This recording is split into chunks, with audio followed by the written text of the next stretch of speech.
여호와여 기도합니다. 나에게서 멀리 계시지 우리가 믿는 하나님은 능치 못한 일이 없으신 하나님이십니다. 그래서 우리가 하나님을 부를 때 전능하신 하나님 하고 부릅니다. 하나님은 우리가 구하거나 생각하는 모든 것에 더 넘치도록 능히 하실 전능하신 하나님이십니다. 자신의 모든 뜻을 성취하실 수 있는 능력을 가지고 계십니다. 하나님은 전능하신 하나님입니다. 그러나 이 하나님의 전능하심에 대한 오해도 많습니다. 우리의 지식의 미천함 때문에 하나님의 전능하심에 대하여 왜곡하고 바르게 이해하지 못하는 경우가 종종 있습니다. 하나님은 무엇이든지 하실 수 있다는 이 말은 틀린 말이 아닙니다. 그러나 전적으로 맞는 말도 아닙니다. 세례 요한에 의하면 하나님은 능히 돌들로도 하나님의 자녀들이 되게 하실 수 있는 분이십니다. 하나님은 전능하신 하나님입니다. 그러나 하나님은 그렇게 하지 않으십니다. 하나님은 자신의 성품을 부인하는 일은 할 수도 없고 행하실 수도 없는 분입니다. 생각할 수도 없고 행하실 수도 없는 분입니다. 하나님의 전능하신 능력은 반드시 그분의 거룩한 성품이 뜻하시는 일을 성취하시는 능력입니다. 다시, 하나님의 전능하신 능력은 하나님의 거룩한 성품과 반대되는 일은 원할 수도 없고 행할 수도 없는 능력입니다. 하나님의 전능하신 능력은 그의 거룩하신 성품이 뜻하시는 일을 반드시 성취하시는 능력입니다. 이스라엘을 구원하신 하나님의 전능하신 능력은 하나님이 모세에게 말씀하신 것처럼 이스라엘 백성들을 광야에서 하나님께 예배하는 자들로 만드시는 능력입니다. 오늘 본문은 그 하나님의 전능하신 능력에 대하여 우리의 사고를 새롭게 전환해 볼 수 있는 그런 도전적인 본문입니다. 오늘 본문의 내용은 이렇게 시작해요. 바로 앞에 선 모세와 아론이 하나님의 말씀을 그대로 전하는 내용입니다. 바로 앞에 선 모세와 아론은 두려움 없이 용감하게 하나님의 말씀을 그대로 전합니다. 하나님이 말씀하셨습니다. 내 백성을 보내라. 그들이 광야에서 나를 예배할 것이다. 그러나 모세와 아론이 하나님의 말씀을 전하자 곧바로 바로는 모세와 아론뿐만 아니라 하나님마저도 비웃고 조롱합니다. 오늘 성경 본문 5장 2절을 보시면 여호와가 누구이기에 내가 그의 말을 듣고 이스라엘을 보내며 나는 여호와를 알지 못하니 이스라엘도 결코 보내지 않겠다. 그리고 바로는 이스라엘에게 더 가중한 노동을 부과합니다. 전에 하던 일보다 훨씬 더 많은 일들을 할당량으로 주어요. 더 많은 벽돌을 굽게 하는데 그 전에는 벽돌을 구울 때 제공하던 집도 제공하지 않고 그 집풀도 스스로 구해서 벽돌을 더 많은 할당량으로 구워내게 합니다. 더 가중된 노동과 할당량을 채우지 못해서 감독자들에게 당하는 심한 매질 때문에 이스라엘 백성들이 다 곧 죽게 생겼습니다. 그래서 이스라엘 지도자들이 바로를 찾아가 마치 하나님께 호소하듯 자신들에게 자비를 베풀어 달라고 그렇게 구하지만 바로는 꼼짝도 하지 않습니다.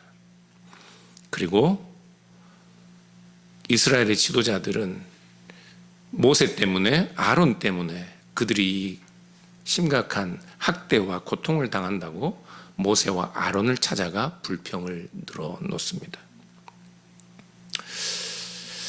오늘 본문 22절, 23절에 보듯이 그 이스라엘 백성들의 그 지도자들의 불평과 원망을 받은 모세와 아론, 그리고 그들이 목도한 대로 이스라엘 백성들의 심각한 고난을 목도한 모세는 하나님을 향하여 이렇게 기도합니다. 같이 한번 읽어볼까요? 22절 23절. 모세가 여호와께 돌아와서 아뢰되 주여 어찌하여 이 백성이 학대를 당하게 하셨나이까? 어찌하여 나를 보내셨나이까? 내가 바로에게 들어가서 주의 이름으로 말한 후로부터 그가 이 백성을 더 학대하며 주께서도 주의 백성을 구원하지 아니하시나이다. 하나님을 향한 모세의 항변은 어찌하여로 시작합니다. 어찌하여 이 백성이 학대를 당하게 하십니까? 어찌하여 하나님은 나를 선택하셨나이까? 내가 바로에게 하나님의 말씀을 전한 그 후로부터 이스라엘 백성은 더 혹독한 고통을 당하고 학대를 당하고 있는데, 그런데 어찌하여 하나님께서는 가만히 계십니까? 목회를 하다 보면 저도 하나님께 이렇게 어찌하여 왜 하나님 하고 항변하며 기도해야 할 때가 종종 있습니다. 아니, 많이 있었습니다. 제가 교회를 섬길 때 6살도 되기 전에 뇌종양 진단을 받고 10살이 되기 전에 두 눈을 다 적출하. 그 이름은 제가 하나님 앞에 설 때까지 제가 잊지 못할 거예요. 제가 죽어서 만일에 하나님 앞에 선다면 첫 번째로 만나고 싶은 녀석이 그 준혁이라는 아이입니다. 두 눈이 다 보이지 않지만 동생 손을 잡고 교회를 더듬거리며 나와도 항상 천사 같은 얼굴을 보여주던 그 준혁이, 저는 그 아이를 볼 때마다 하나님 어찌하여 하고 항변의 기도를 드렸습니다. 온갖 노력 끝에 정말로 성실하게 열심히 일하여 서울에 은행 본점의 높은 곳에, 아주 뷰가 좋은 곳에 오피스를 둔 교회 안수 집사님, 얼마 지나지 않아 간암 말기 진단을 받으시고 그 소식을 들은 지 얼마 되지 않아 돌아가셨습니다. 60대 중반의 권사님, 제 누이 이야기인데요. 60대 중반에 자궁암 진단을 받으셔서 얼마 되지 않아서 폐로 전이되어 1년 동안 권사님이신 우리 누님은 마지막 숨을 거둘 때까지 왜 하나님, 왜 나를, 그렇게 기도하셨습니다.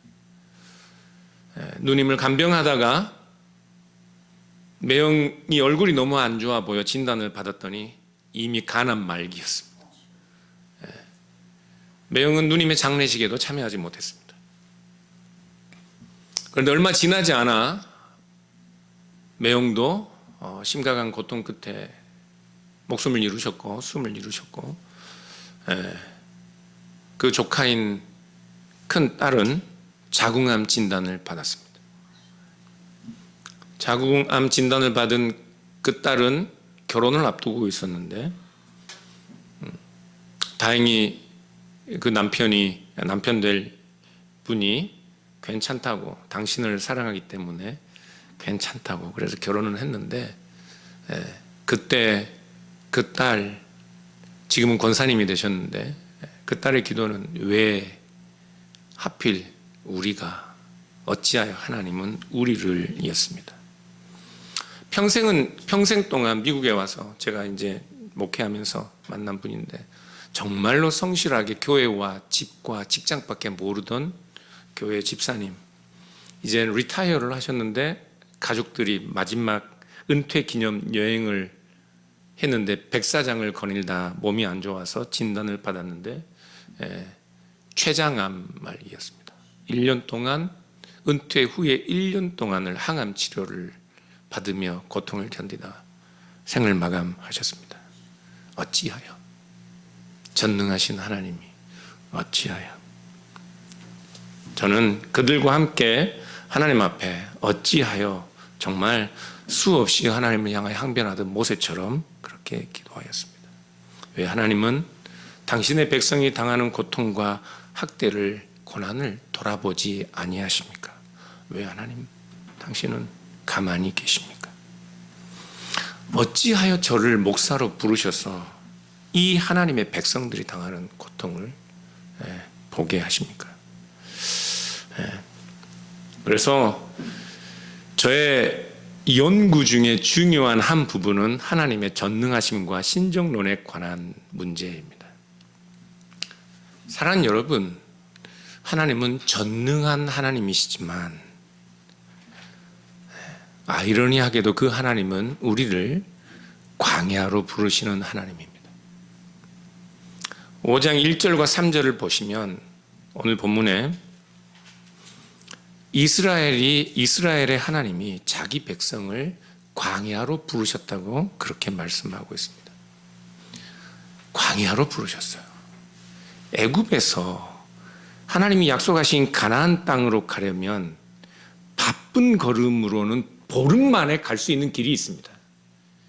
지중해 해안을 끼고 큰 대로가 나 있는 그 길을 따라가면 아무리 많은 사람들이라도 한 달 안에 아니면 수개월 안에 하나님이 약속하신 가나안 땅에 당도할 수 있는 큰 해안길이 있습니다. 그러나 하나님은 모세에게 이미 처음부터 이스라엘 백성들이 이 광야에서 나를 예배하게 할 것이라 처음부터 하나님은 그 지중해를 끼고 도는 시원한 바람이 부는 뷰가 좋은 해안길을 택하신 것이 아니라 처음부터 하나님은 자기 백성을 위하여 광야를 택하셨습니다. 하나님은 하실 수 있었어요. 그 큰 대로로 가게 하실 수 있었습니다.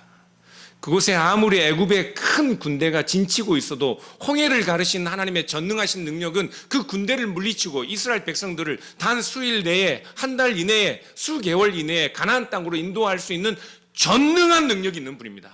그런데 하나님은 그들을 그렇게 하지 않으시고 광야로 이끄셨어요.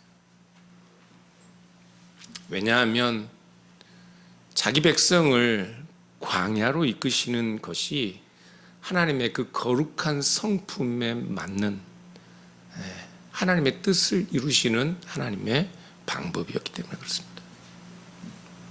신명기 8장 2절 이하를 보시면 하나님께서 이스라엘 백성들을 광야에 세우신 이유가 나옵니다. 같이 한번 읽어볼까요? 같이 읽겠습니다. 내 하나님 여호와께서 이 40년 동안에 내게 광야 길을 걷게 하신 것을 기억하라. 이는 너를 낮추시며 너를 시험하사 내 마음이 어떠한지 그 명령을 지키는지 지키지 않는지 알려 하십니다.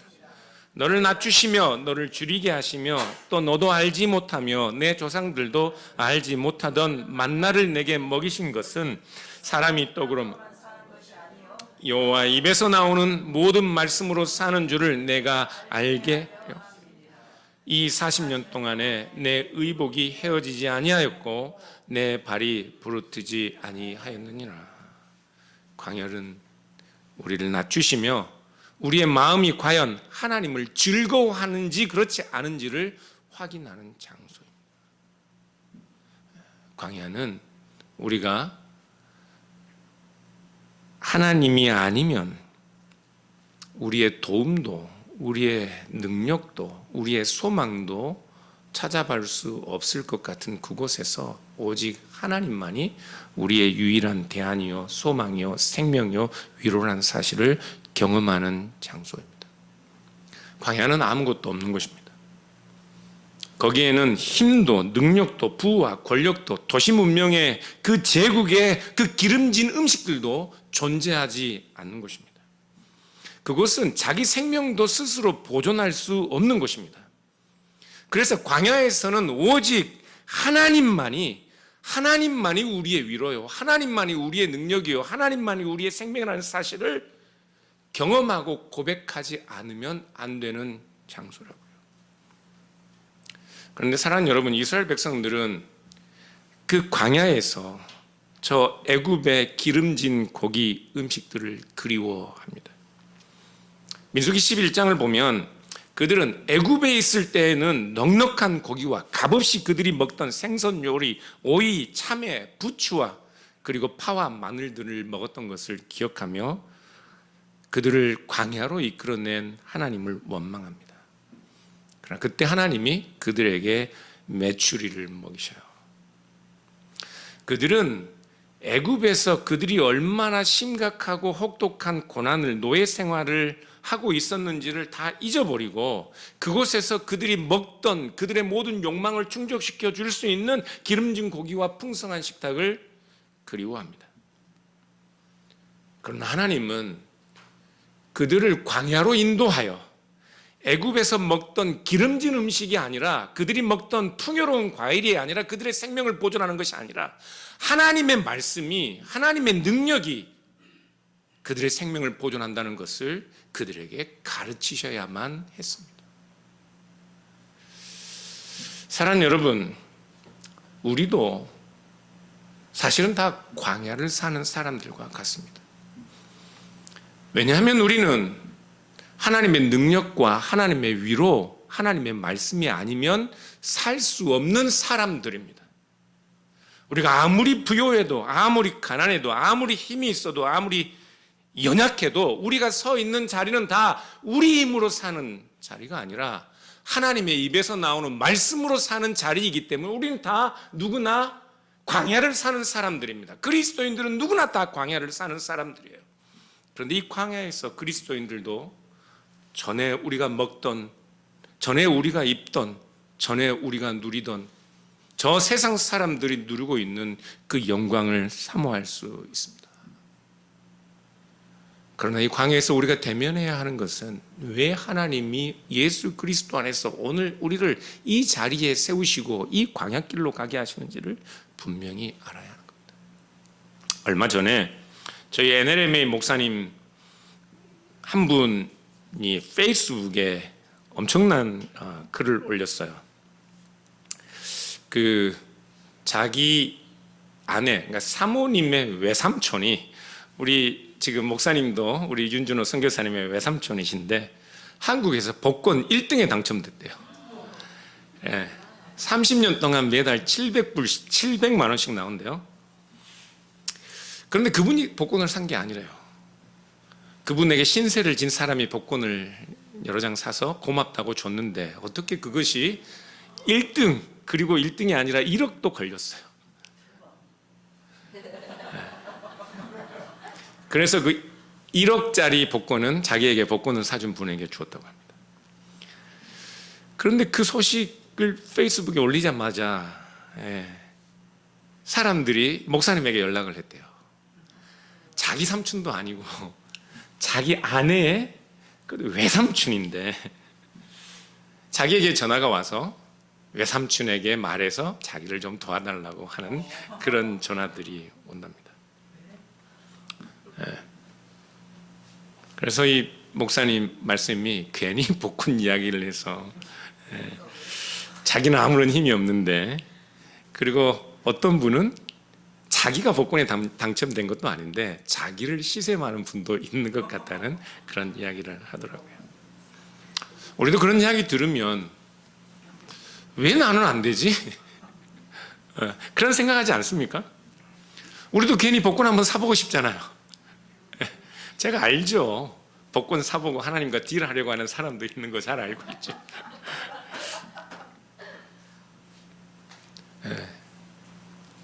하나님의 전능한 능력을 우리도 좀, 우리의 성공, 우리의 부요함, 우리가 기름진 음식을 먹는데 좀 빌어보고 싶지 않으세요? 다 그러잖아요.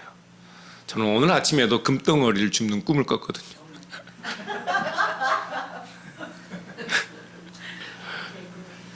개꿈인 줄 압니다. 사랑하는 여러분, 우리 주님도, 전능하신 능력을 가지신 하나님의 아들이신 우리 주님도 광야에 계셨습니다.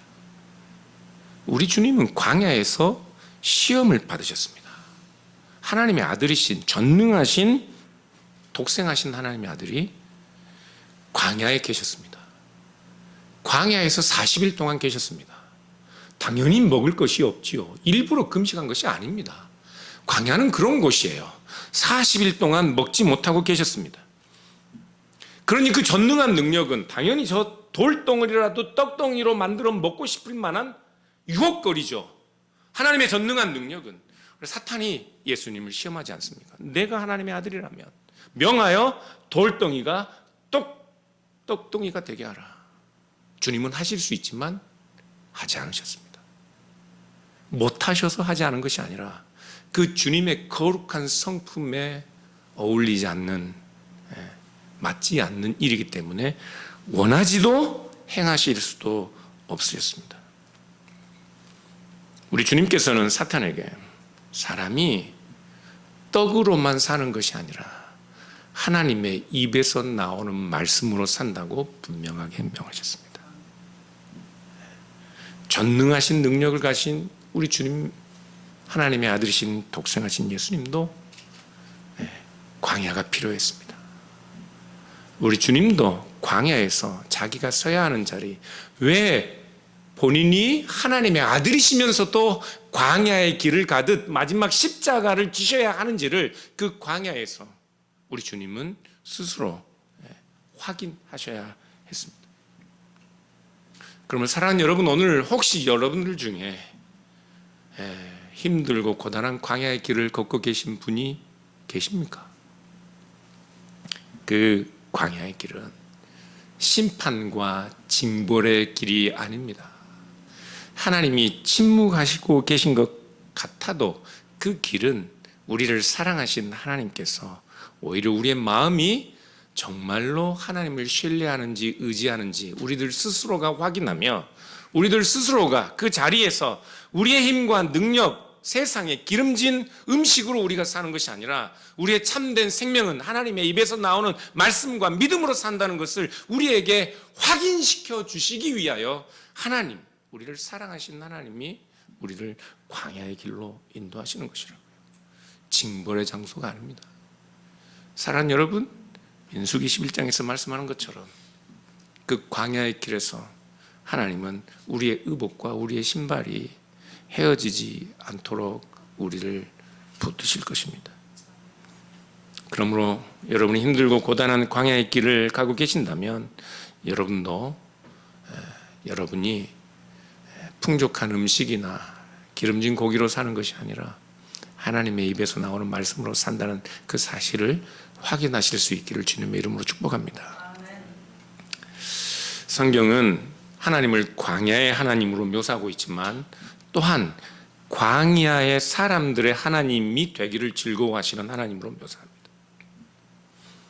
3절에서 모세는 광야에서 부르시는 하나님을 히브리인들의 하나님이라고 묘사하고 있습니다. 1절에서는 이스라엘이라고 말하지만 3절에서는 히브리인들의 하나님으로 묘사해요. 그런데 이 히브리인이라는 말은 유대인들이, 이스라엘 사람들이 자기들 스스로를 가리켜 부르는 호칭이 용어가 아니었습니다. 이 용어는 애굽인들이 억압당하고 노예처럼 생활하는 이스라엘인들을 조롱하며 부르던 호칭이었습니다. 히브리인들, 다른 말로 말하면 노예들.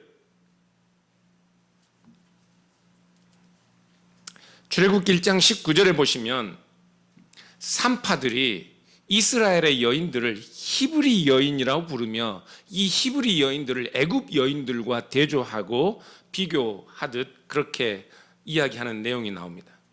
산파가 바로에게 대답하되 히브리 여인은 애굽 여인과 같지 아니하고 건장하여 산파가 그들에게 이르기 전에 해산하였더이다. 성경은 이 말씀을 하나님이 이스라엘 백성들을 복주시고 축복하여 그들의 출산의 능력을 더하셨다고 말씀하지만 실제로 지금 이 본문은 산파는 바로 앞에서 히브리 여인들을 애굽의 여인들과 비교하고 대조하여 노예 여인들처럼 노동과 거친 일에 익숙해져서 애를 낳는 것도 어렵지 않게 노예처럼 아주 잘 낳는다고 그렇게 비하하듯 이야기하고 있는 거예요. 5절에 바로는 모세와 아론에게 이렇게 호통을 칩니다. 바로가 또 이르되 이제 이 땅의 백성이 많아졌거늘 너희가 그들로 노역을 쉬게 하는 거다. 바로는 히브리인들을 이 땅의 백성들이라고 표현하고 있습니다. 그런데 이 땅의 백성들, 암이라는 히브리어는 암하 아레츠라는 이 말은 구약 성경뿐만 아니라 예수님 당시에도 교육받지 못한 하층민들, 땅에 기대어 살아가는 그 사람들을 가리키는 말이었습니다. 땅에 속한 사람들, 이 땅의 사람들. 이 말은 이스라엘을 애굽의 노예와 같은 신분을 가진 백성들이라고 낮추어 부르는 말입니다. 생명과 부요함의 땅이 아닌 광야와 같은 노예 생활을 하는 혼돈하고 공허한 땅의 사람들, 하나님은 그 땅의 사람들의 하나님이 되셔서 그 혼돈과 공허한 땅을 살아가는 그들을 광야에서 하나님의 백성으로, 하나님을 예배하는 자들로 삼으시기를 즐거워하는 하나님이십니다. 그래서 하나님은 이 땅의 사람들을 위하여 하나님은 스스로 이 땅으로 내려오신 하나님이십니다. 땅에 속한 히브리인들, 노예처럼 억압과 착취에 고통당하는 사람들, 자기 힘으로는 이 고통스러운 악의 굴레를 벗어날 수 없는 사람들, 땅에 속한 사람들, 암하 아레츠, 그들을 위하여 하나님은 자기 스스로를 이 땅에까지 내려오도록 하셨습니다. 출애굽기 3장 7절을 보시면 여호와께서 이르시되 내가 애굽에 있는 내 백성의 고통을 분명히 보고 그들이 그들의 감독자로 말미암아 부르짖음을 듣고 그 근심을 알고 어떻게 해요? 내가 내려가서 그들을 애굽인의 손에서 건져내리라. 전능하신 하나님의 본체이신 하나님의 독생하신 아들도 흑암의 땅에 거하던 하나님의 백성들을 위하여 이 땅에 내려오신 하나님, 흑암에 거하던 땅의 백성들, 광야가 어울릴 만한 어떤 힘도 어떤 능력도 어떤 권력도 그들을 구원할 수 없는, 자신들의 힘으로는 자신들의 생명을 보존할 수 없는 그 땅에 속한 사람들, 히브리인들, 노예와 같은 그들을 구원하시기 위하여 하나님의 독생하신 아들은 이 땅의 사람으로 이 땅에 오셔서 우리를 위하여 십자가에 자기 자신을 내어주셨습니다. 전능하신 하나님의 독생하신 아들이지만 우리 주님께서는 그 힘을 자기를 위하여 자기에게 유익한 것을 얻는 것, 그것을 성취하는 것을 당연한 것으로 여기시는 것이 아니라 오히려 자기를 비워 종의 형체를 가지시고 히브리인들과 같이 되어 이 땅에 오시기를 즐거워하는 하나님이셨습니다. 그래서 이 땅에 오셔서도 이 세상 모든 왕들의 왕이신 그분이 땅에 속한 사람들, 노예와 같이 천한 신분을 가진 사람들의 친구가 되셨습니다. 세상의 고급한 종교와 정치 지도자들이 그려놓은 의와 성결의 선에는 다다르지 못해서 언제나 죄인 취급을 받은 사람들, 그리고 병든 사람들, 사회적 약자들, 그들과 함께 우리 주님은 앉아 식사를 하시며 그들의 임마누엘이 되어주셨습니다. 그들의 광야는 하나님의 불기둥과 구름기둥이 지키시며 만나와 메추라기로 먹이시는 하나님의 광야가 되었습니다. 우리의 전능하신 하나님은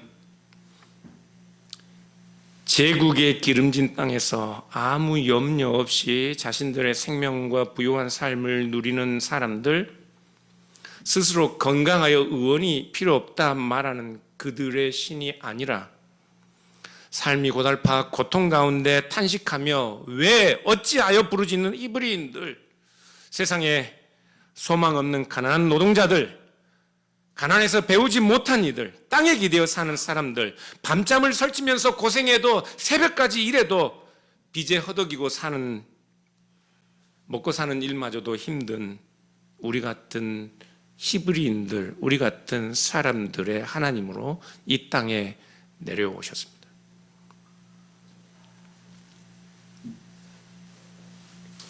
그래서 사랑하는 여러분, 그 땅에 속한 사람들, 히브리인들을 위하여 내려오신 그 하나님은 지금도 풍토병과 기근으로 또는 무익한 전쟁 때문에 힘없이 죽어가는 저 아프리카, 저 중동의 어느 지역, 우크라이나, 러시아, 가난하고 불쌍한 히브리인들의 하나님이 되시기를 즐거워하십니다.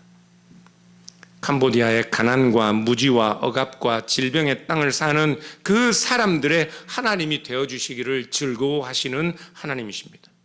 자유도 평화도 안전도 신앙도 모두 다 위협을 당하는 저 북한의 가난한 동포들, 세계 여기저기 전쟁의 폐어더미 속에 절규하며 어찌하여를 외치는 많은 땅의 사람들이 하나님이 되어주시기를 여전히 즐거워하시는 하나님이십니다. 그래서 그 하나님은 우리를 또한 그 광야로 초대하시는 거예요. 하나님을 알지 못하고 소망 없이 사는 사람들을 광야로 불러, 하나님이 계시는 그 광야로 불러. 그들이 사는 그 땅이 하나님이 구름기둥과 불기둥으로 지키시고 매출하게 만나로 먹이시는 하나님의 광야로 변하게 하시기 위하여 우리를 세상의 광야를 사는 사람들에게 보내시기를 즐거워하시는 것입니다. 그러므로 사랑하는 여러분, 하나님이 여러분을 광야로 부르고 계십니다. 우리는 하나님께서 여러분을 보내시는 그 자리에서 과연 하나님의 전능함이 무엇인지, 그 능력이 여러분을 어떤 존재로 만들어 가시는지 배울 수 있어야 합니다. 광야를 걷고 계신 분이 계십니까? 우리가 구하거나 생각하는 모든 것에 더 넘치도록 능히 하실 전능하신 하나님, 그 하나님이 여러분을 저 광야로 보내실 것입니다. 캄보디아에 계신 선교사님들 뿐만 아니라 선교사님들을 그 광야로 보내신 것처럼 여러분도 여러분 주변에 있는 땅에 속한 사람들, 히브리인들과 같은 죄의 억압과 죄의 고통 아래 살아가는 소망 없는 이들, 그들의 광야로 여러분들을 보내실 것입니다. 이 시간 우리 하나님 앞에 같이 기도하기를 원합니다. 우리가 서 있는 광야 같은 삶의 자리에서 우리 모두 떡이 아니라 하나님의 말씀으로 사는 자들이 되기를 원합니다. 참으로 하나님의 백성으로 하나님 앞에 광야에서 예배하는 자들이 될 수 있도록 우리 하나님의 구름 기둥과 불 기둥을 보기를 원합니다. 우리 눈에 보이지 않는다 하여 하나님의 구름 기둥과 불 기둥을 의심하지 않는 하나님의 말씀을 따라가는 자들이 될 수 있도록 하나님 우리를 복주시옵소서. 그리고 오늘 함께 예배하는 선교사님 이윤준로 이효리 선교사님들, 그들이 광야에서 펼치는 의료 사역에 함께 해주시고 그들이 지치지 않도록 가정의 평안과 자녀들의 건강을 지켜주시도록 이 시간 함께 기도하도록 하겠습니다. 기도하겠습니다. 잠든 위로는 오직 주의 빛나는 은혜, 나의 반석 주는 전능한 빛